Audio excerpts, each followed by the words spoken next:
Hello guys, hello everyone, कैसे हो आप सब लोग। I am Lohit Jindal, founder and director at cortex classes. So guys, I'm back with the next video of our pre-RMO PYQ series. So guys, today is going to be the last question of RMO 2019, right? Sixth question. Okay, and with this video, we would have done three papers, three complete papers of RMO, right? So guys, the next question is based on combinatorics, rather pigeonhole principle. Okay, तो question देखते हैं without much delay. Quite an interesting question, थोड़ा difficult है. Okay, so let's see. Let me get to the corresponding slide guys. ठीक है, alright, here it is. All right, so what does this question state guys? Suppose 91 distinct positive integers greater than 1 are given such that there are at least 456 pairs among them which are relatively prime. तो हमारे पास 91 distinct positive integers हैं. Okay, all are greater than 1 such that there are at least 456 pairs. उनके बीच में obviously guys how many pairs are there, total में कितने होंगे? 91 C2 होंगे, right? But out of them at least we have provided 456 pairs among them are relatively prime. तो यहां से हमें थोड़ा गाइस हिंट मिल सकता है कि पिजन होल प्रिंसिपल का यूज में भी होगा, right? But let's see. Show that one can find four integers a b c d among them such that gcd of ab bc cd da is going to be 1. मतलब relatively prime होंगे. Okay, ऐसे चार numbers मुझे ढूंढने हैं. A B B, देखो एक तरह से तो गाइस ऐसा है ना, ए के साथ कौन कौन से हैं? A B A C, A B and A D, and B के साथ क्या है? B C and B D. Again वैसा ही हो गया है ना. ए के साथ A B and A D you can say, and C के साथ C B and C D. That is a better way of putting it this way. All right, तो गाइस इसको सोचने के लिए ना बड़ा इंटरेस्टिंग मेथड यूज करते हैं. Okay, so I have made a grid. ठीक है, although this is not a square grid, it should be a square grid. Basically क्या कर रहे हैं हम guys? These are rows A1 A2 like this, है ना? These are columns A1 A2 and so on. तो आप जाओगे guys A91 तक like this. ठीक है, why I've done this is we want to form pairs. किसके pairs? Guys the point is let us say हम coloring कर देंगे कोई भी बॉक्स जो कि रिलेटिवली प्राइम है. लाइक इफ आई से A1 A2 numbers are two numbers A1 and A2 are let's say co-prime. So A1 A2 का मतलब क्या हुआ? ये वाला बॉक्स मैं क्या कर दूंगा? कलर कर दूंगा. लेट्स अस से उसको ब्लैक कलर कर देंगे, this one. And similarly guys अगर A1 A2 है तो A2 A1 भी होगा, है ना? co-prime, वो तो पेयर है ना. So I will colour them, right? So it is going to be like this, then A3 and so on. So 91 by 91 का ग्रिड बना देते हैं. I'll form a 91 by 91 grid. तो guys since it is repeating basically हम ये बोल सकते हैं we are being given how many are these primes, relatively prime के pairs कितने हैं, right? या फिर अब हम ये बोल सकते हैं गाइस 91 by 91 ग्रिड है. यू कैन से डायगोनल वाले सारे एलिमेंट्स क्या होंगे? वो तो नहीं होने वाले ब्लैक. तो you can understand guys, I will show you. अगर आप गाइस इन डायगोनल्स की बात करते हो, right, if you say these are the diagonal elements, it will keep on going like this. Okay, don't worry about it. Okay, so it is keep on moving further, right? तो at least guys हम ये बोल सकते हैं कि इस diagonal के ऊपर और नीचे इक्वल नंबर ऑफ ब्लैक्स होंगे, right? As I told you A2 A1 and A1 A2 are the same thing, right? दोनों कलर हो जाएंगे. So can we say how many total number of colored black would be there? At least कितने होंगे? 912, that is 456 into 2, that is 912. At least 912 black squares होंगे, right? Can I say this thing? So let us start with this thing guys, है ना? 912 black colored block boxes होंगे, right? That at least 912 होंगे, right? So how do we understand now? Guys देखो हमें basically concept क्या चाहिए, अब ये आपको अंडरस्टैंड करना पड़ेगा, है ना? कि हमें एटलीस्ट कितना चाहिए, right? Late us understand this way कि गाइस देखो मैंने आपको भी पेयर बताया था ना. Can I write it like this? GCD of किस किस का जीसीडी मेरे को सेम चाहिए. देखो A B and A D, एक तो ये पेयर बन गया. then similarly CB and CD, right? So don't you think guys, अगर मेरे को ऐसा पेयर चाहिए तो अगर ए बी ए डी मतलब एक सिंगल रो चाहिए, मान लो ये वाला ए उठा लिया, दिस इज द लेट से ए वैल्यू, है ना, तो ये वाली वैल्यू क्या हो गई, बी हो गई, एंड लेट से इसके कॉरेस्पॉन्डिंग ये वाला वैल्यू उठा लिया, this is D. Similarly I need some other C, so that C B हो जाए. ओके चलो इसको डी नहीं, इसको ले लेते हैं, this one and this one, and not necessary line के उस तरफ होने चाहिए, इस तरफ भी हो सकता है, it's just coincidence. Okay so guys you can understand, जिनको मैं भी रेड कलर कर रहा हूँ, basically the point is there should be coloured black at least, है ना, इसको ब्लैक कलर कर देता हूँ चलो. तो guys the point is A B C D, C B हो गया यहाँ पे, and A D and C D, right. The point being guys, मैं ये कहना चाह रहा हूँ कि ऐसा होना पड़ेगा, if this condition is to be met, हमें जो शो करना है कि ऐसा होना चाहिए. So in on this grid what I need to prove is कि कोई तो दो रो ऐसे होंगे जिसके अंदर सेम कॉलम में कलर ब्लैक होगा, दो डिफरेंट कॉलम्स और दो डिफरेंट रोज में, जो ये चार ब्लॉक का एक सिस्टम बन जाएगा, है ना. So I can see how many number of rows can I pick and how many number of columns में आप कितने ब्लैक कलर्ड पिक कर सकते हो, अब उसको चेक कर सकते हैं. Getting it. तो guys number of ways I can select black coloured in a row, ठीक है, एक हर कॉलम में कितने कितने ब्लैक्स होंगे मैं उसका सम कर लेता हूं, ठीक है. Number of ways of choosing 2, तो मतलब गाइज कोई दो रोज हॉरिजॉन्टली चूज करी हैं, उनमें से कोई दो ब्लैक्स चूज करें हैं, वही दो ब्लैक वर्टिकल में से आने चाहिए, that is the condition, right. This is the way we can do it. So guys let us understand ये कैसे करेंगे, ठीक है. तो अपने को ऑब्जेक्टिव पता लग गया, अभी उसकी तरफ काम करते हैं. So guys what do I know, let's say ये चीज हम समझते हैं कि डी आई एक टर्म डिफाइन करते हैं जिसको ब्लैक डिफाइन कर रहे हैं ना. Late us understand what is it, कि नंबर ऑफ ब्लैक सेल्स, मुझे दो सेल चूज करने हैं ना, आउट ऑफ एनी रो और column I need to select two cells, two black cells, जितने भी ब्लैक सेल्स हैं उसमें से दो चूज करने हैं, राइट. ठीक है. In how many ways can I select two black cells, basically out of a column, है ना, दैट इज डी आई. उसको मैं डी आई नाम दे देता हूं, ठीक है. Let me right D I is the number of, okay, I'll write it, number of black cells, okay, black cells in the ith column. हमने ये डिफाइन कर दिया, ठीक है. So I am saying di represents the number of black cells in the ith column. तो guys कोई भी column के अंदर, हर कॉलम के अंदर जो मेरे को दो सेट सिलेक्ट करने, दो ब्लैक सेल सिलेक्ट करने हैं ना, जैसे वर्टिकल में दो सिलेक्ट करने, हॉरिजॉन्टल में भी दो. Okay I want to make sure कि हाँ ऐसे दो होंगे कि ऐसा पेयर बन जाए उनका, that there will be a pair of vertical, you can say pair of columns and a pair of rows, so that वो सब black होंगे, right. So at least there will be some pair जो कि coincide करेगा ऐसा, ठीक है. So all I need to prove is कि number of columns will be more than number of rows, कि equal नहीं होंगे, अगर equal हो गए फिर problem फंसेगा, right, या फिर कम होगा, एक पता लग जाएगा, वहां से फंस जाएंगे, कम हो जाएगा अगर 91C2 से.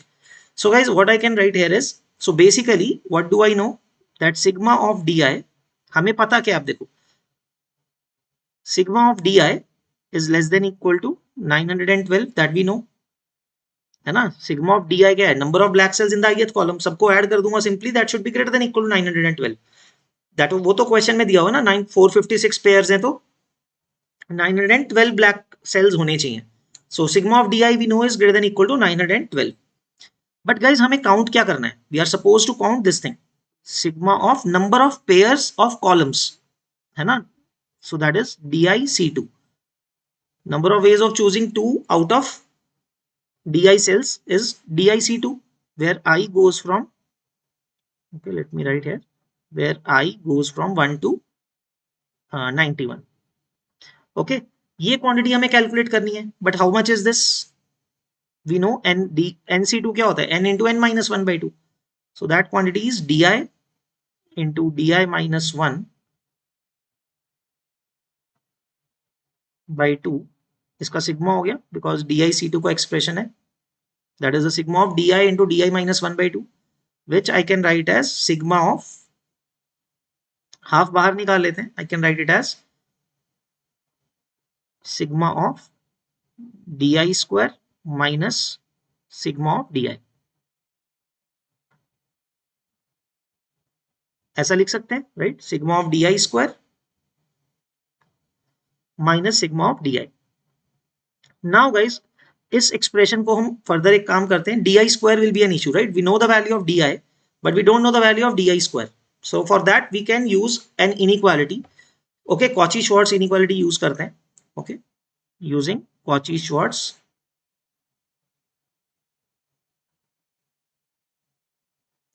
So किस किस के ऊपर अप्लाई करेंगे? di के ऊपर और 1 1 1 1 के ऊपर, है ना? So according to Cauchy-Schwarz क्या बन जाएगा गाइस? देखो, d1 square plus d2 square till d91 का square, right, into 1 plus 1 plus 1, जैसे मैंने बोला 91 times, is greater than equal to summation d1 plus d2 up to d91 का whole square. I hope this is not coming behind my head. Okay, just that. Okay, all right, I'll shift it a bit. Okay, the point being guys, मैं दोबारा लिख देता हूँ, now in the form of summation. So Cauchy-Schwarz से क्या मिला guys? Sigma of di square, okay, into 91, उसको bracket में डाल देते हैं, times 91 is greater than equal to whole square of sigma di का whole square, which is exactly 912 square, है ना? सिग्मा ऑफ डी आई का value is greater than equal to 912, वो हम पुट कर सकते हैं यहाँ पे. So we can say here guys that the sigma of D I square is greater than equal to 1 by 91 into 912 का square. यहाँ तक क्लियर है, right? So now let us put it back in the expression guys. Okay, let us right it on the next slide. क्या लिखा हुआ था वहां पे? ओके, सो गाइस सिग्मा, तो हम ये क्या कर रहे थे गाइज, हम we are choosing the number of ways I can choose 2 black cells out of each column, है ना? हर कॉलम में से 2 ब्लैक सेल्स चूज करने के वेज गिन रहे थे हम. That was DiC2, I goes from 1 to 91, right? So this was equal to half times sigma of di square minus sigma of di, right? So now since guys ये quantity बड़ी है एक वैल्यू से, right, this quantity is greater than equal to, so this whole expression will be greater than equal to half times, what is this value? 912 square upon 91 minus ये value कितना है? 912. so when you solve it, 912 by 2 456 बाहर हो जाएगा, into you can write it as 912 minus 91. So you'll get 821 upon 91. Okay. So guys, what is the value? Let me calculate it quickly. 456 into 821 divided by 91. So guys, this value is somewhere around 4114, right? The point is this value is somewhere, मैं लिख देता हूँ यहाँ पे value, इसकी value आ रही है guys 4114 के आसपास. Okay. The point being, and what is 91C2? Can I say guys this value is greater than 91C2? And why is this important? Okay, let me tell you what is 91C2. That is 4095. Okay, this value is 4095. Now guys, that's it. मतलब यहाँ पे अपना काफी काम हो गया है. Like we will be able to say, now what do you understand from this? What is 91C2? So guys, what is 91C2? 91C2 is कि आपकी जो रोज थे, right? 91 रोज थे. 91C2 represents the number of rows, number of combinations of pair of rows that you can select, है ना? कोई भी दो, है ना? And summation of di क्या मिल रहा है कि that value जो आ रहा था कि किसी भी रो कॉलम में से 2 सिलेक्ट को चूज करने के जो वेज थे, that is exceeding the number of ways you can choose any 2 columns, any 2 rows. अगर वो इसको exceed कर रहा है, right? That means the ways you can choose number of 2 rows. 2 rows तो चूज करने ही करने हैं ना आपको. 91C2 is important. इससे छोटा होता तो प्रॉब्लम होता. 91C2 is the number of ways you can choose 2 rows, any 2 rows, है ना? कोई 2 rows चूज करने के नंबर ऑफ वेज अगर 91C2 है, उससे ज्यादा नंबर ऑफ वेज आ रहे हैं कॉलम्स में से दो ब्लैक सेल्स चूज करने के, है ना। इसका मतलब क्या हुआ, by pigeonhole principle you can से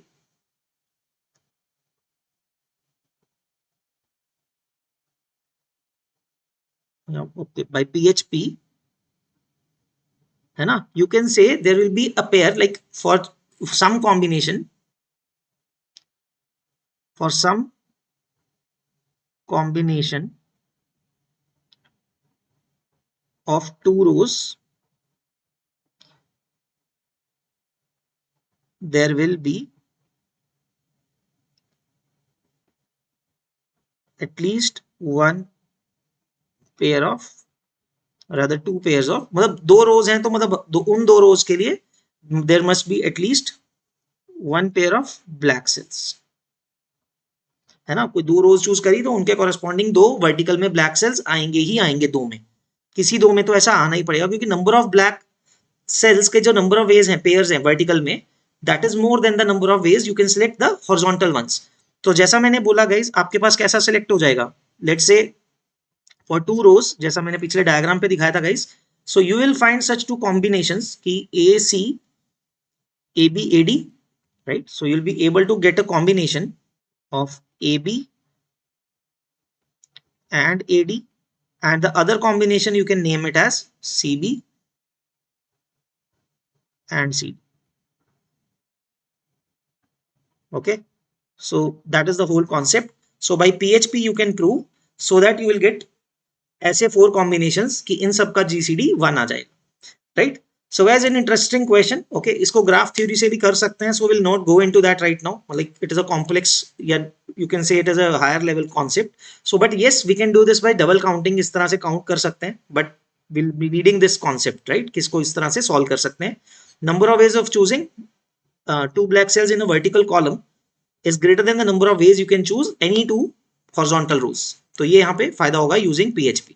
okay, so I hope guys आप सबको ये कॉन्सेप्ट समझ में आया, ये question you understood it to some level, and you guys understood it to some level. I have, see guys, I have tried to simplify the solution as much as I could, ठीक है, but yes, थोड़ा concept तो आपको यहाँ पे सोचना पड़ेगा। Okay, so guys, if you good guys have understood this question, you guys enjoyed learning this, please, I'll be very grateful if you could like and subscribe our channel. Okay, that'll give us much more motivation to come up further with such videos. Okay, so that's it guys, we'll see you in the next video. Till then, keep practicing and all the best guys for the upcoming exam. Okay, bye bye, take care.